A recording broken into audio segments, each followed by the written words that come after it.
able to stretch and drop where they want to. Hot drop's probably not going to happen again, but you know, we saw some early game fights for cars at the very least. Yes, if anything here, that's going to be exactly what we're going to see, because there are teams, while the playing path is straightforward, it's very just south to north. For the teams that want to go hard east, for the teams that want to go hard west, they have to stretch over the top of teams that are landing in the positions they're kind of reaching with their parachutes. They want to get cars and keep driving, but those cars, quote-unquote, belong to the teams that are looting in the area where these guys are landing. So it's going to be hard for some of the very east and western edge teams to get cars without having to contest, that's for sure. Yeah, and even for a team like Twisted, right, who generally always get their cars at apartments, right? They had a good rotation in initially. They took that dip with Lou, even though he got knocked. They found themselves losing 2 members early when going to shelter. Yeah. Yeah, it's definitely tricky when you have these circles that swing east the way they do, and I think a lot of what we saw in that game comes down to, honestly, massive round of applause to Expendables. They knew exactly how to four-man split a position that really no one dares to do oftentimes. In that position, how split they were when 17 came across early on, incredibly impressive to see, and I mean, that's part of the reason why they were able to run away with 12 points that game. And the thing I loved about it, as you said, impressive, the fact that they were able to get kills, right? They weren't just sitting there. They were able to get kills. They kept 4 alive for quite a long time before finally getting wiped. And so I think that was also something to very much look at how the Expendables have started. But look at this circle. It's going to go all the way to Stalber Yasnaya, and it's going to be a nice one for Danoa. Imagine if we got a circle finishing up on the remastered Stalber Mountain. That Wait, Danoa and Daytrade, actually. Danoa and Daytrade were kind of looking for this position for a while. And honestly, I think if you're Daytrade right now, you're going circles, please keep coming, because I think Danoa took all our cars.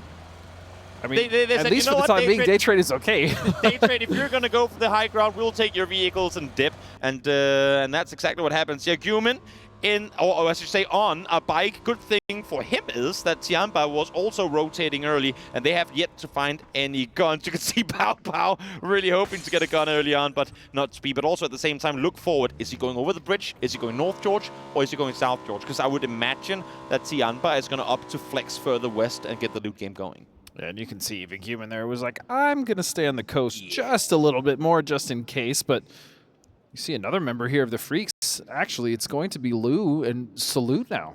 And this is the early game positioning again. I mean, Lou not always up in this, we call it the garden compound, but this time around, I mean, flex out early, try and take some extra control, try and force Salute to think better of it for games to come. But I think with the UMP, he might want to swap over to the Mini. Don't think he even has a sight on that thing anyway. So is it an iron sight? Yeah. Does he get it? Does Lou manage to get the iron sights? Nah, not to be. Just Loot. Again, watch him leave. Feed the info across to your IGL, and be aware that something like this could happen in the next Wrangle they get to play tomorrow. Yeah, especially because Twisted could very easily set up here if they wanted to, right? They could hold that bridge. They could also hold the bridge towards Rozok if they see the other members of Freaks leave. So definitely a strong position for them to cut off some rotations if that's the choice that they want to make. And even looking at Falcons here, our team just, again, who won the last game, casually looting, very comfortable for the now, and they have the entire east to rotate on. As you see, Flood has already taken a position right there in the center of the circle. It's actually kind of brave when you think about it, the way that Quantum Freaks are currently split. They're in a 4 That's a very wide early split. I mean, Salute was in Rozok, but left with barely anything, meaning that the IGL and team has said, you know what, we need you up here, we need you positioned from where we have a circle, circle spot locked down. This circle, should it swing west to where you're currently seeing Quantum Freaks, it's going to play out a lot like the game we just saw. A few compounds in play. If you have them, you're golden. If you don't, you're going to be in trouble. So Quantum Freaks valuing a good position over potentially the optimal loadout, because they had all of Rozok available, but only one guy looting it. They were out there early. They wanted a good spot, and now they might actually up in the north be running into Gaming Gladiators. In the meantime here, Kiss from Valatai, hearing the vehicles of New Happy, but not too much commotion is going to come off it. That's also another positive there as far as praise goes for the Freaks, because if you notice, they got there before Gladiators, and Gladiators were much closer, and they were all very much condensed in Severny. And so I like that from Freaks. They realized they were split. They realized exactly what their plan was, and they executed well. They got out of danger, and sure enough, they have a position now that's quite desirable. But again, the shift could change that, Toby. If this goes east, that's a big problem. Definitely is. And this is once again, I mean, Tuffy's brought it up on desk before, how 17 has kind of become the Pachinki and Sprint team. This time they're kind of doing the same thing. I mean, you have Xiao Wu flying up towards the north, towards that compound, or house, I should say, just west of Yasnaya, and the rest of the team to follow. He has a position locked down, but while scouting, has had a hard time properly kind of feeling for where the opponents are positioned, where 17 is now going. So Little Ghost is going to be the spirit of this rotation for the remaining teammates, but it seems like 4M actually backs off. I thought they were going to try and aggress on a potential follow-up, but no, they give them space. That's a very apt description coming from Steve, because he's absolutely right. If you look at 17, that roster mechanically are disgusting, and they generally do win their gunfights, but where they've actually struggled the most, especially in the last couple events, is just being outpositioned. It doesn't matter how good you are mechanically if you have the worst position on the map or one of the less desirable ones. Teams above you are just going to pick you apart, or teams in a much better position to do so, and that's exactly what has happened. 17 has really kind of failed to adapt as far as, I would say, macro and rotation-wise to what's been happening in the last couple of events with the meta, so that's something that they need to work on, or I hope at the very least they have worked on before coming into this event. Yep. Especially now that, I agree with James 100%, they have the correct roster. Oh yeah, definitely do. Definitely do. Expendables set on the northeastern side of the Yasnaya fields in a 3-1 split. They've left Clurius down on the southern side, trying to maintain a bit more control there. And then now we hop over to New Happy. New Happy, a roster that was massively improved with the addition of Longsker. Incredible firepower out of this Chinese man. Him alongside Ming Ming is... The way they're playing the game is effectively the Chinese Cerberus with Tycon, as it was before. They have so much firepower. The issue is with how Nan and... my brain is not working right now. How Nan and December 12th is running the game. I don't always feel like New Happy is utilizing the amount of firepower that they have available. They like to play these slow edges. You can see how they're kind of trailing Sonics here. They like to just play control out on the edge to then potentially go aggressive later. But while they have some of the best firepower in the world, I don't necessarily feel like the decision-making is always up to par. Because normally in that mid-phase 4, phase 5, where they would take fights, they have already lost a player early on. So hopefully this tournament is where they're going to kind of untie that knot. And to your point, I mean, we've seen what they do with a strong position, right? They absolutely farm. And so... Yeah, exactly. Yeah, I would put them in somewhat of a similar category as I would 17, but look at that turn, Tig! Wow. That was one tick. You still got another 3 to go, and you're out of ammo, my friend. Does just send it in the water, or does he not? They come flying forward. But Longsker, full aggression in the water. He goes. He has to try and reposition, and now Tick is the one with a favorable position. Oh, but all of a sudden, on trying to provide some cover as much as he can for Longsker here. The nade will come out. Team is there to help him. Yeah, now you see Kick as well. Other members of Sonic starting to posture to help this fight, and they absolutely need to. Shrimsy goes down, though. A lot of damage done on both sides. Sonic's forced to kind of split out and try to take control. Shrimsy will fall, as you said, because of it. Cake isolated on the shack on the other side. Adrian up on the hillside, trying to grant some overhead protection for Tickleton, but it's not really happening.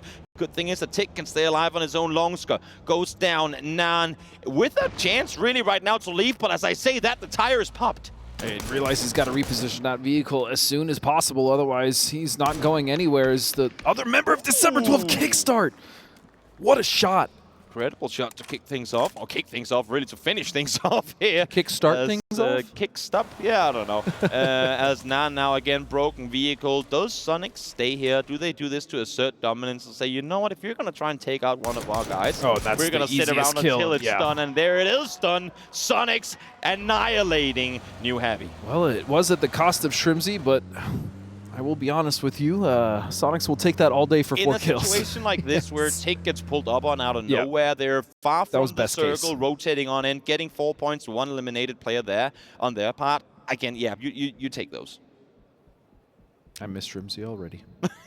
As FaZe now a little bit, not contested, but close now. Yasnaya in these circles, Toby, as you know, become absolute just clusters of teams. But fortunately, this early teams don't want to commit that early. And I like 17's position. They've actually opted to go on the northwest side of it on the outside, just in case They don't have to make a hard commit to the city off the shift. And again, with Yas Lake being in, especially with some water as well, this really could go any direction. Oh yeah, it sure could. It sure could. Valentine, of course, heard all the commotion just in front of them before, and are now worried that perhaps this all happened. Because, I mean, yes, they see the action in the kill feed, but they weren't quite here. So is it a Sonic's bridge camp? Is it a Sonic's kind of split to fend them off? They have to play extra careful. So very understandable that Valentine is taking their time on this rotation as we hop back up towards Stalba, where Danawa, they take the cars, they leave, but now they look towards the north again. Yeah, potentially trying to hold out Day Trade, especially, as you said, knowing that they don't have the cars available, and that's going to be a northern shift indeed. So the teams down to the south will now have to find a different way in, unless they want to contest with themselves. This actually makes the southern rotation very, very difficult for most of those teams. Hard to wrap around. Na'Vi will start set rotation, and it's going to grant them 2 crates should they stop and go for them. Tianba, plenty of space up towards the north, at least for now, as we saw the crates there. So said, unfortunately, looking west rather than towards the shoreline, which makes sense. But in his game, I mean, he already had a level 3 vest. He's fine. Yeah, he's fine. And Day Trade is just like, you know what? Take our cars. We'll just take the circle. Yeah, I mean, if they keep going their way, who's gonna need them, right? Yep. Stalba under full control again, of course, for them as 17 now. They it paid off the rotation they set up earlier, but now the second one to come straight up towards Day Trade territory. Tiama now as well, like you said, just preferring northern rotations, and it makes sense, especially from where they're looting, and they've actually gotten a nice position here. Just underneath is 17 as well, making a rotation, and FaZe just running straight into Danawa. This is dangerous for FaZe as they're going to take some damage, and that's going to be 2 knocks. Easy for Anonyx. Solid shots coming through from Anonyx, finding the double. Vex Team's down early on. Gustav out of the vehicle, but there comes the off angle. It's Anonyx again, able to find the 3rd deal. Able to, I guess, bait the focus of Gustav for a second, forced him to look the other way, and that's going to allow Anonyx to get himself a 3-piece. And now, down the hill comes Xiao Wu. 17, they heard the action, and they want this position. And they absolutely love going for those third parties, as you know, and so that will be a flush on Hikari as well, as they continue to try to take over this position here. In fact, they do. They now have forced Danawa off to the sides, off to the edge of the cliff. I mean, timing could not have been any better. I was a little worried for 17 again. I mean, and it's the same thing that happens for FaZe. It's uphill rotation. There's no way to scout it properly unless if you're using an E-pickup. There falls Correxy. Glorious is going to be the man to take him out. So FaZe out in 15th, but it's such a hard rotation to have to make up from the southern side. You can't really approach it any other way than what 17 and FaZe did. The issue is 17 came up because Danawa hears 17. They're now ready. They're now on alert. And then right after them, there comes FaZe. Danawa weren't able to get out of their kind of positions in time to deal with 17. But when FaZe was there, Danawa was more than ready. And Danawa is more than okay now, but the issue that will arise is when the teams from the south start to come up, because they're very open on their backs, and so they may have to make a decision somewhat quickly here whether they want to take this fight or just wrap around. And taking this fight, especially with the way that 17 is spread out, is probably not the wisest decision. And I'm still continue to be impressed with the Expendables and the decisions that they're making, consolidating in those splits, going back out when they realize that there's not many teams around them. I really like the way they're playing this. Also, I mean, for the splits they set up, it's not prime real estate. I mean, yes, okay, this corner compound or corner building is a good spot to scout from. You have the angles here, but this is not where they were fully located just before. They had 2 players further up the hillside, kind of in the open, but hidden behind trees, waiting for the perfect time to pounce and then executing. It's very, very nice to see. Yeah, it's unorthodox the way that they play some of those splits and positions, but that's exactly why they're so successful. And look at Inonix here with a beautiful spray down, just instantly melts 2 members of FaZe. Deal, a player that we're hopefully going to see a whole deal of as this tournament goes along. A player who I think has arguably the most pressure of anyone in this tournament. You're going in and effectively replacing Soul on a world championship team as a guy with no LAN experience. I mean, that's that's a lot of pressure on this young man to go out and perform. And well, to kick things off here, he did exactly what he had to.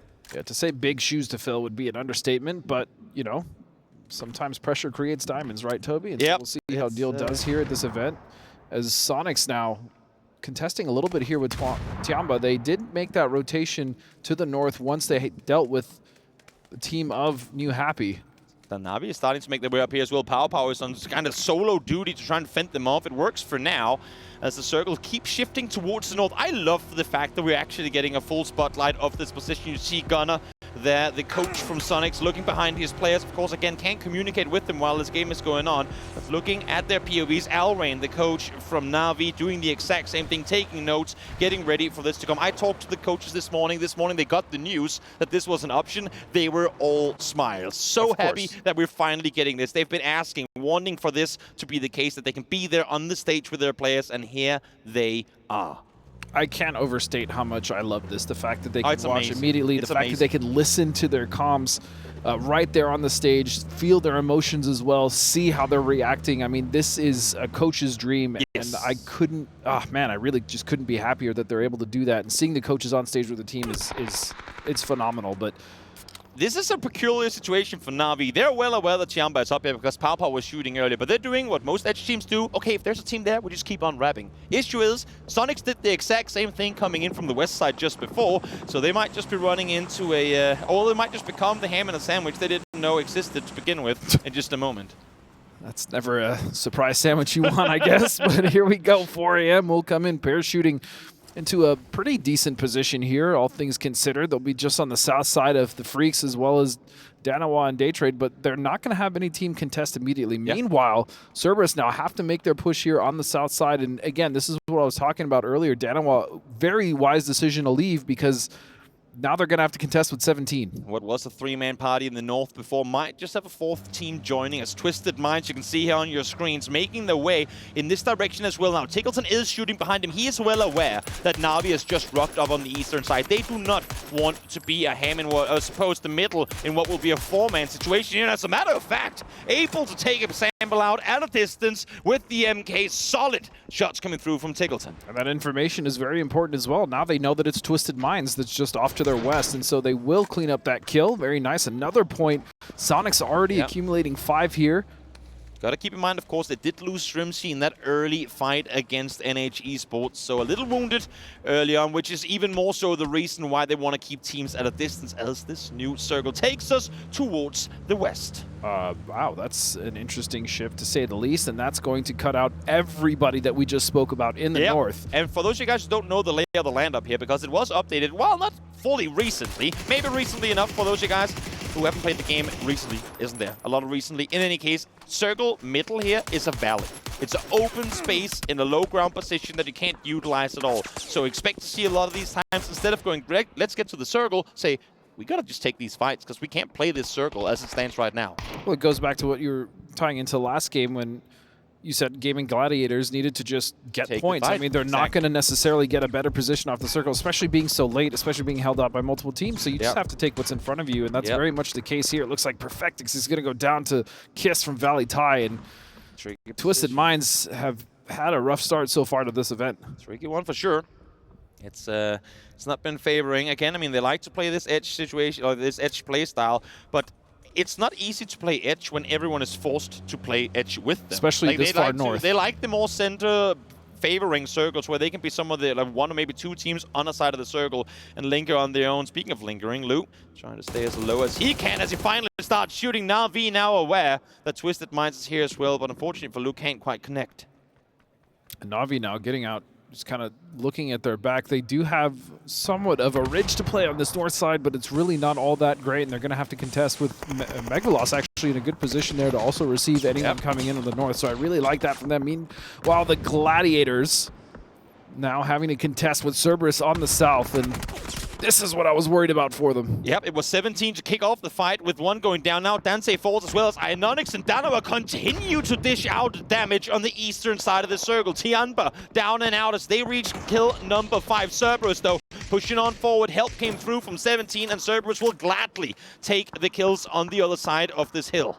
And it's just down to Rocks. What can he do? A 17 now starting to make that push in behind Cerberus. They've heard this fight, and we saw earlier what they could do, especially with the shots that were being fired from Danawa into phase, and they are absolutely going to pounce. That is what they do best. Yep, Cerberus, tricky situation they find themselves in. Yes, they get the points, but you got to continue moving forward. You have Rock still alive on the other side. You have 4M on the hill up above as well, and 17 from the east side with potential angles too. Rock's going in the car, trying to get out of there, but it's not going to happen. So Lolsey gets himself his third.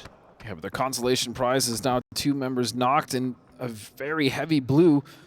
And so I'm not sure they'll be able to recover both. Maybe one member as we now move to Day Trade, who finally are getting in a fight. They lost to Enodol early, though, and so that's going to be a three-person team trying to move into this edge with Danawa, who have just been expertly navigating this side of the circle. And they have actively decided to take this northern side valley. You see Loki is on one side, Deal and Anonix on the top right of the screen is on the other, trying to make sure they're not missing anyone. They don't want to have a situation like we saw in the previous game where Kickstart comes up and backstabs you. They want to make sure everyone outside the circle are down and out, and then we focus inward as Diffix finds himself a double with the Omen. Pow Pow solo player left alive for Tianba, tries to make just something happen for the team. Na'Vi also want to be moving into this position now if they can, and Pow Pow is just, I mean, he is in a world of trouble as he's now been spotted out by Kiss, who's done quite a lot of damage actually so far this game, it looks like, from distance, harassing other teams. But now it's also up to the Falcons to move on to this position on the east side against Danawa and Day Trade, who are waiting in the wings. Yep. Pow Pow down and out, and thus falls Tianba in 13th place. We will shift all the way out of Stalpa now as well. As just said, Flood, alongside the rest of the Falcons team, has to get out of here, but Flash is well aware of where Snakers is positioned, and there he goes. Probably one of the easiest knocks there of Flash's career, but he takes those, and you take those all day as Flood now the final member.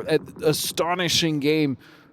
In game one, able to help drag the Falcons across the finish line, but I'm not sure he's going to have the same success this game, especially with the way that the team of Day Trade and Danawa is set up. I love the way that Danawa is not taking anything for grabs. They're fully committing. Like, yes, there might be points to find further west in this circle, but they are fully focused on that right side right now. Day Trade, in the meantime, don't want to have any of it. They will leave, and there goes the victors of match number 1, Falcons. They fall in 12th.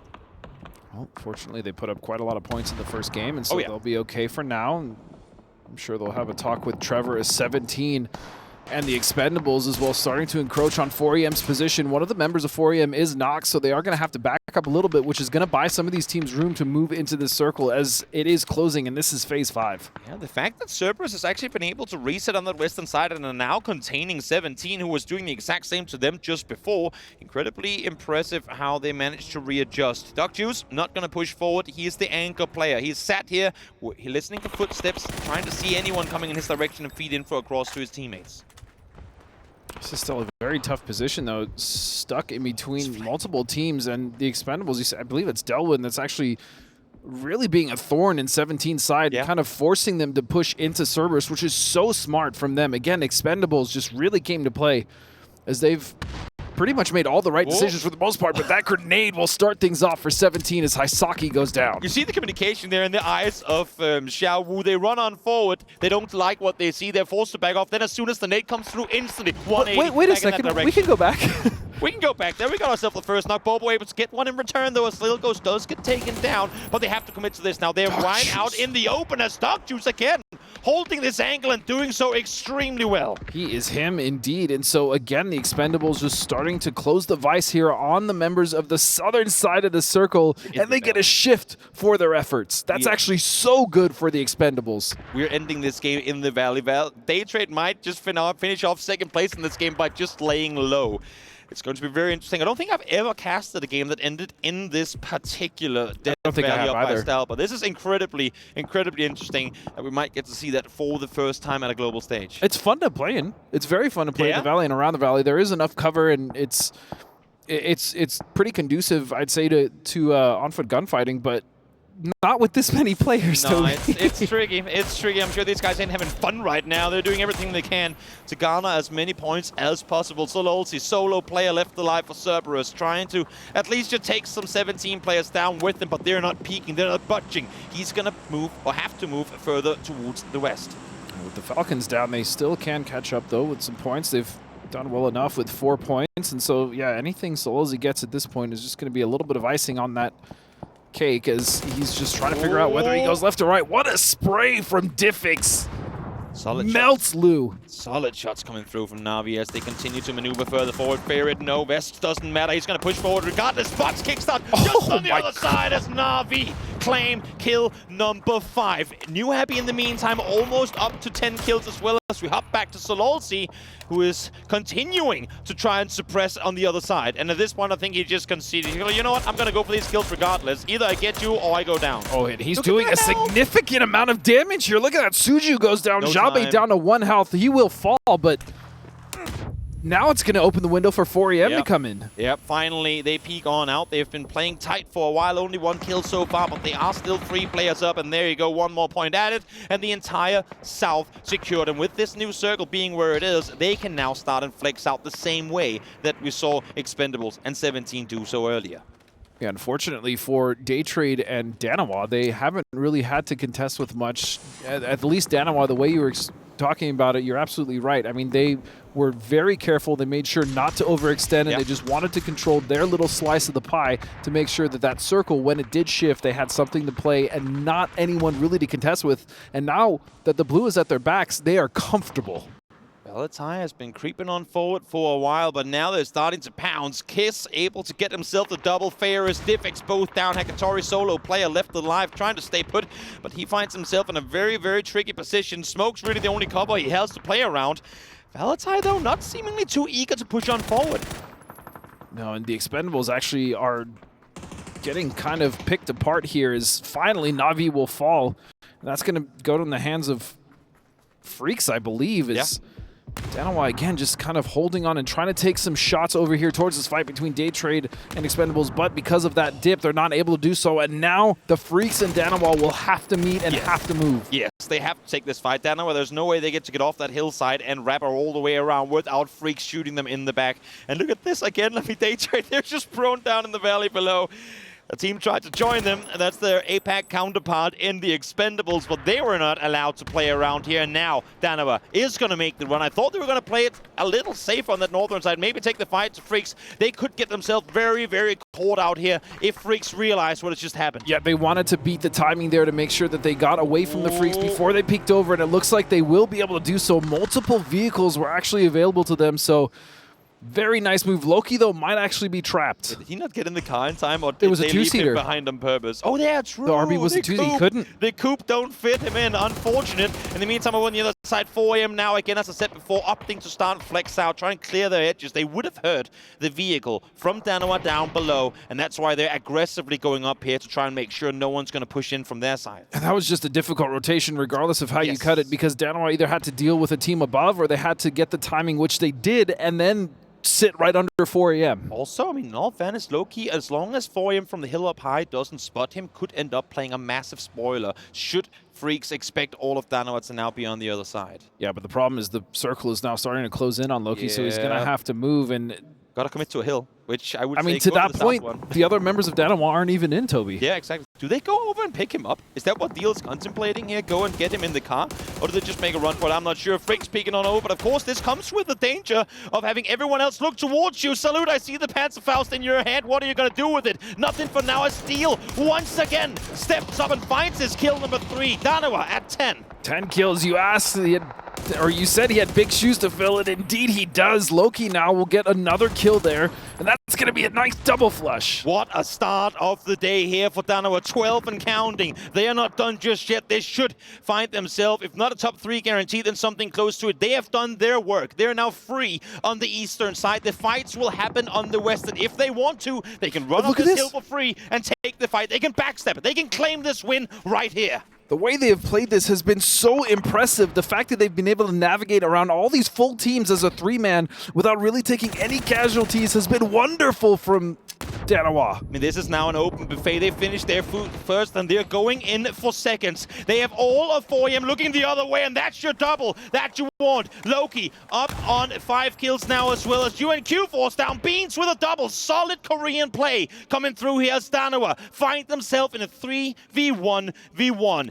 Bean, what can you do? Belmuth, what can you do to take down the current 14-kill Danawa roster? Well, at the very least, Bean has done enough. He got that double. He eliminated the team, getting more points as a solo. Anything he gets at this point is going to be a bonus. But again, as you said, Danawa has just been playing this so flawless.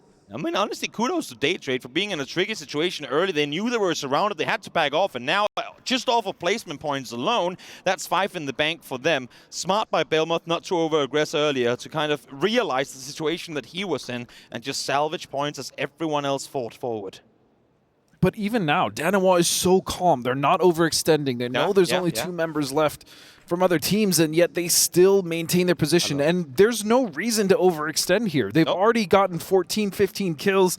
They have 3 members. They have some flashbangs. They have utility available. And so this is just so intelligent. This whole game was a masterclass by Danawa as far as micro and macro. Yes, they sit up on stall, but don't over-aggress. At no point, as you say, very, very correctly so, have they kind of bit on the trap, bit on the bait that other teams tried to set up for them. Deal, again, new guy on the roster here. A lot of pressure on this man. But in this doesn't look like he's feeling it. Oh, not at all. Not at all. He is cool as can be. No big deal whatsoever. He's going to push further forward. The spearhead in this operation, at least for now, is Deal. Currently sat on the other side.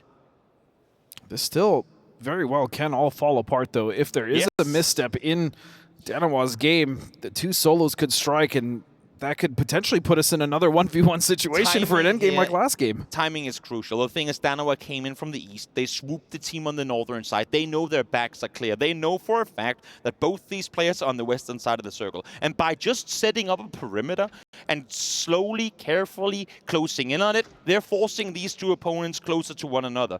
And so I think for now they're going to, you know, like, we don't need the last 2 kills. We'll just take the win. The one thing I will say, though, is Belmoth has center. He's actually at the center of the current circle. So, I mean, if, again, they make a misstep, Danawa overcommits, or they just don't expect him to be prone right there, that could be a free knock. I feel like Belmont, in that case, Belmont has to be... It's one way or the other. Belmont is the bait, Bean peeks up and gets the shots in, or Bean is the bait, it looks like Bean, exactly. And Belmont peeks out of the car and goes peekaboo, takes down 2, but... Someone is that worm on the hook. It's just we can't figure out who yet. You just can't fool Danawa. They're playing this so carefully, and I love to see it, because in the past, even on their World Championship roster, they made mistakes. They got eager. They got aggressive. They were like, yep, it's already home. We won this game. Let's just, oh, wait, there was a guy. Oh, wait, there was a guy. Oh, look, all of a sudden, what was a 4v1v1 is now a 1v2, and then they go out. So very wise on them to play calculated in this fight. I love that smoke distraction by Bean. He throws it and he continues to wrap around this hill, but Loki is in such a good position to receive this as Bean peaks, and so they're just trying to close this as consistently as possible by not giving anything away, but it's one Loki very low. That is one revealed. Smoke deployed further up the hillside. We have not seen Belmoth shoot yet. He doesn't need to. And the thing, well, I mean, he doesn't. Bean is doing everything he can to go, Belmoth, bro, I need you. Where's the backup? I'm doing everything I can, and he's doing enough of it. Bean, able to find Loki. Unbelievable, and so they will at least find Belmoth, but Bean will get the flush. Another point will go his way. 3 kills and a 1v2. 1 flash, 2 mollies. On the side of Danawa, nothing. There's a smoke between them. That's all there is to play around as the peek around the side now comes through. No way. Able to find the first. No way does Bean get this. It's a 1v1 again for the last game, Toby. No vest on Deal. A couple of bullets to the chest, and he's going to be down, but he's up against Bean with low HP, and it's going to be Deal, the newcomer, on the side of Danawa to bring home the win on the western side of Stalpa. That's still such a tricky